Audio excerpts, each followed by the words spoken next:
Hi, I'm Russ Bauer from Kalenborn Abrasion Corporation. I'm the sales manager for the company, and I'm here to introduce you to our Kalmetall W chrome carbide overlay welded plates.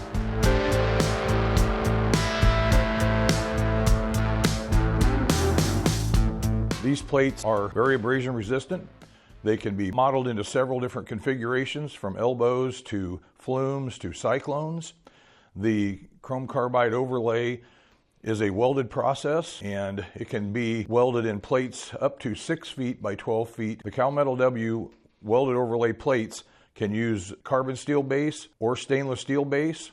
The range of bases can be from 1/4 inch up to 1 inch with single pass and double pass of the chrome carbide overlay weld. When using chrome carbide overlay welded plate, we can use in applications with temperatures up to 650 degrees Fahrenheit. The plate can be plug welded in or have studs added to the base plate to be bolted in, or it can be formed into elbows and cyclones by the uses of brakes or by roll forming.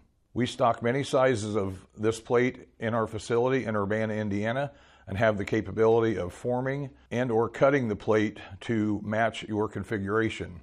Another application for the chrome carbide overlay plate is via pipe welding. This can be performed on pipes from 3 inches ID up to unlimited and lengths up to 10 feet. If you have an application where you think our chromium carbide overlay plate may be appropriate, please reach out to Kalenborn Abrasion Corporation email, which is info@abrasist.com.